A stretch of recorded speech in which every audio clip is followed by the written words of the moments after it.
Welcome to പാദസ് kitchen. അപ്പോൾ വിശ്വസിക്കുന്നു ആണ് അൽഹംദുലില്ലാ. അപ്പോൾ നമുക്കിന്നൊരു ചിക്കൻ പഫ്സ് ഉണ്ടാക്കിയാലോ. ചിലർക്ക് അറിയുന്ന റെസിപ്പി ആയിരിക്കും, ചിലർക്ക് അറിയില്ല. അപ്പോൾ നമുക്ക് ഉണ്ടാക്കി നോക്കാം. അതും നമ്മളിത് പഫ് പേസ്ട്രി ഷീറ്റ് വെച്ചിട്ടാണ് ഉണ്ടാക്കുന്നത്. അപ്പോൾ നിങ്ങൾക്ക് വീഡിയോ ഇഷ്ടമായി ലൈക്ക് ചെയ്യുക, ഷെയർ ചെയ്യുക, സബ്സ്ക്രൈബ് ചെയ്യാൻ സബ്സ്ക്രൈബ് ചെയ്യുമ്പോൾ കൂടുതൽ നോട്ടിഫിക്കേഷൻ ബെല്ലും പിടിച്ച് അതിനകത്ത് ഓൾ തന്നെ അടിക്കുക. അപ്പോൾ ഞാൻ പുതിയ വീഡിയോസ് ഉണ്ടുമ്പോൾ നിങ്ങൾക്ക് നോട്ടിഫിക്കേഷൻ കിട്ടുന്നതായിരിക്കും. അപ്പോൾ നമ്മൾ ചിക്കൻ പഫ്സ് ഉണ്ടാക്കാൻ വേണ്ടിയിട്ട് ഫസ്റ്റ് നമുക്കൊരു ബൗളിൽ 400 ഗ്രാം ചിക്കൻ ബ്രസ്റ്റ് ആണിട്ടത് കഴുകിയിട്ട് ജസ്റ്റ് ഒന്ന് 1 ഇഞ്ച് വലുപ്പത്തിൽ ചോപ്പ് ചെയ്തെടുത്തേക്കുന്നതാണ്. ഇതിനകത്തോട്ട് നമുക്ക് മസാല വരട്ടാം.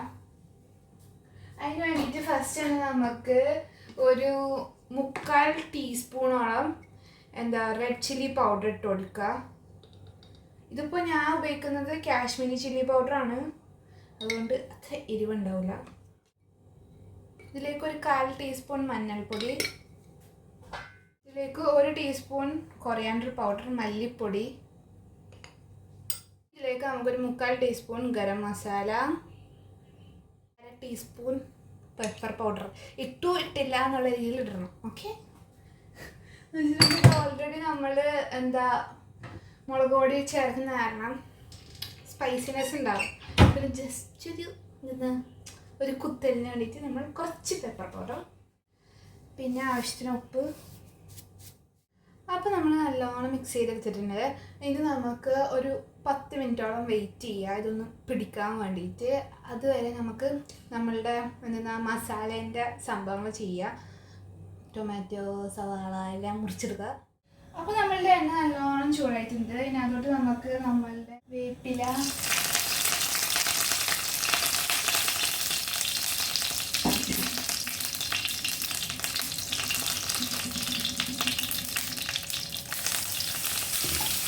ഇഞ്ചി, വെളുത്തുള്ളി, പച്ചമുളകിൻ്റെ പേസ്റ്റ്.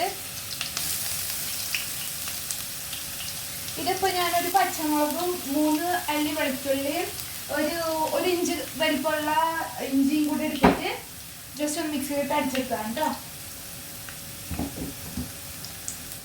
ജസ്റ്റ് ഒന്ന് വാടി വന്നപ്പോഴത്തേക്ക് നമുക്ക് നമ്മളുടെ സവാള ഇട്ട് കൊടുക്കാം. ഇതിപ്പോൾ ഞാനൊരു മീഡിയം സൈസ് സവാളയും ഒരു കുഞ്ഞ് സവാളയും കൂടി എടുത്തേക്കുന്നതാണ് കേട്ടോ. ഭയങ്കര കുഞ്ഞ് സവാളയും കൂടി എടുത്തേക്കുന്നതാണ്. അപ്പോൾ ഒരു 1.5 സവാള എന്നൊക്കെ പറയാം. അതൊന്ന് നീളത്തിൽ മുറിച്ചേക്കുന്നതാണ്, അല്ല അരിഞ്ഞേക്കുന്നതാണ്. ഇനി നമുക്ക് ആവശ്യത്തിന് ഉപ്പ് ഇട്ട് കൊടുക്കാം, ഇതൊന്ന് വഴകി വരാൻ വേണ്ടിയിട്ട്. ഇനി നമുക്ക് മസാലപ്പൊടിയൊക്കെ ഇടാം.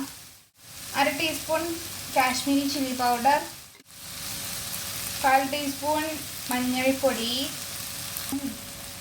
1/2 ടീസ്പൂൺ മല്ലിപ്പൊടി, ഒരു 3/4 ടീസ്പൂൺ ഗരം മസാല. ഇതിലേക്ക് നമുക്ക് 2 ടേബിൾ സ്പൂൺ വെള്ളം, ഉപ്പ് മുളകൊക്കെ ഉണ്ടാകുന്നത് നോക്കാം, എന്നിട്ട് ഇല്ലെങ്കിൽ ഒന്നുകൂടെ ആഡ് ചെയ്ത് കൊടുക്കാം. ഓക്കെ, അപ്പോൾ നമ്മൾ മസാല റെഡി ആയിട്ടുണ്ട്. ഇനി നമുക്ക് നമ്മുടെ ചിക്കൻ ഒന്ന് പൊരിച്ചെടുക്കാം. അപ്പോൾ നമ്മൾ ഫ്രൈയിങ് പാൻ എടുത്ത് വെച്ചിട്ടുണ്ട്. ഇനി ഇതിനകത്തോട്ട് നമുക്ക് കോക്കനട്ട് ഓയിൽ കുറച്ച് വെച്ച് കൊടുക്കാം.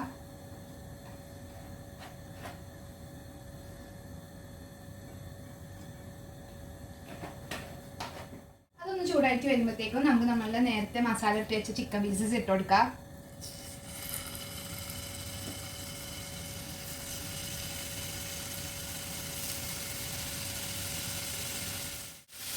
അങ്ങനെ തിരിച്ച് മറിച്ചിട്ടിട്ട് നമുക്ക് പൊരിച്ചെടുത്ത് കഴിഞ്ഞിട്ട് വരാം കേട്ടോ.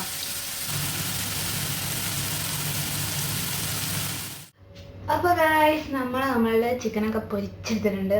നല്ല ടേസ്റ്റ് ഉണ്ട്, സെറ്റാണോ? ഓക്കെ, അപ്പോൾ ഇനി നമുക്ക് ഇതൊന്ന് ചൂടാറിയിട്ട് മിക്സിയിലിട്ട് ഒന്ന് ജസ്റ്റ് ഒന്ന് അടിച്ചെടുത്താൽ മതി. ഭയങ്കര പേസ്റ്റൊക്കെ അടിക്കരുത് കേട്ടോ. ഞാൻ മിക്കവാറും അടിച്ചു വരുമ്പോഴത്തേക്കും പേസ്റ്റ് ആവും അത്. അപ്പോൾ നമ്മളുടെ സവാള ചൂടായിട്ടുണ്ട്. ഇതിനകത്തോട്ട് നമ്മളുടെ ചിക്കൻ മിക്സിയിലിട്ട് അടിച്ചത് ഒന്നുകിൽ നിങ്ങൾക്ക് കൈ വെച്ചിനെ ഷ്രെഡ് ചെയ്തെടുക്കാം കേട്ടോ. ഭയങ്കര പണിയാണ് ഗൈസ്, വെറുതെ എന്തെങ്കിലും.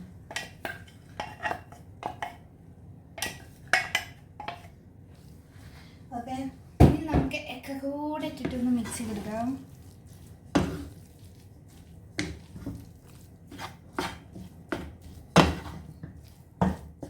നമ്മൾ പിന്നെയും ഒന്നും കൂടെ തീ കത്തിച്ചിട്ടുണ്ട്. ഇനി നമുക്കിതൊന്ന് ഡ്രൈ ആക്കി എടുക്കാം. അത് ഇച്ചിരി വെള്ളം കൺസിസ്റ്റൻസി ഉണ്ട്, അതൊന്ന് ഡ്രൈ ആക്കി എടുക്കാം. എന്നിട്ട് ഇതൊക്കെ കൂടെ ഒന്ന് യോജിപ്പിച്ചെടുക്കാം. Okay, set. ഇതപ്പോൾ ഒന്ന് ഡ്രൈ ആക്കിയിട്ട് വരാം. അപ്പോൾ ഇത് പഫ് പേസ്ട്രി ഷീറ്റാണ് കേട്ടോ. ഇതിപ്പോൾ ഞാൻ മേടിച്ചിരിക്കുന്നത് ലാർജാണ്. സ്വിറ്റ്സിൻ്റെ തന്നെ സ്മോൾ എന്താണ് ഒരു സ്ക്വയർ പഫ് പേസ്ട്രി സ്ക്വയർ എന്നും പറഞ്ഞിട്ട് മേടിക്കാൻ കിട്ടും. ഇതിപ്പോൾ ഞാൻ ലാർജ് ഷീറ്റാണ് മേടിച്ചിരിക്കുന്നത്, സ്ക്വയർ കിട്ടാത്തതുകൊണ്ട്. എന്നിട്ട് അതിനൊന്ന് സ്ക്വയറാക്കി മുറിച്ചെടുത്തിട്ടുണ്ട്. എന്നിട്ട് നമുക്കിവിടെ ഫില്ലിങ് വെച്ച് കൊടുക്കുക. എന്നിട്ട് ഇങ്ങനെ മടക്കിയെടുക്കുക. ഞാൻ കാണിച്ചു തരാം കേട്ടോ. അപ്പം ഞാൻ ഇവിടെ നിന്ന് ഇങ്ങനെ ജസ്റ്റ് ഒന്ന് ഫോൾഡ് ചെയ്ത് പകുതിയാക്കി. എന്നിട്ട് ഈ സൈഡിലൊക്കെ നമുക്ക് ഫോർക്ക് വെച്ചിട്ട് ഒന്ന് അടിച്ചു കൊടുക്കുക. അപ്പോൾ നമ്മുടെ ഫില്ലിങ് എടുത്തിട്ട് അടിച്ച് വെച്ച് ഫോർക്ക് വെച്ച് ഇങ്ങനെ ജസ്റ്റ് ഒന്ന് പ്രസ് ചെയ്ത് കൊടുത്തിട്ടുണ്ട്. ഇനി നമുക്ക് ഇതൊന്ന് എഗ് വാഷ് ചെയ്തിട്ട് നമുക്കൊന്ന് ഓവനിൽ വെച്ച് 180 ഡിഗ്രി സെൽഷ്യസിൽ ഒരു 18 to 20 minutes preheated oven, ഒരു 5 മിനിറ്റ്സ് പ്രീ ഹീറ്റഡ് ഓവനിൽ 18 to 20 മിനിറ്റ്സ് വെച്ചിട്ട് ബേക്ക് ചെയ്തെടുക്കാം. അപ്പോൾ നമ്മളുടെ പഫ്സ് ഒരു 18 മിനിറ്റത്തെ ബേക്കിങ്ങിന് ശേഷം നല്ല രസമായിട്ട് ഗോൾഡനിഷ് കളറിൽ കിട്ടിയിട്ടുണ്ട് കേട്ടോ. നല്ല ടേസ്റ്റ് ഉണ്ട്. അപ്പോൾ നിങ്ങൾക്ക് വീഡിയോ ലൈക്ക് ചെയ്യുക, ഷെയർ ചെയ്യുക, സബ്സ്ക്രൈബ് ചെയ്യാൻ, കമൻറ്റ്. അപ്പുറത്തെ കാണാം. ഇൻഷാല്ലാ, ടാറ്റാ.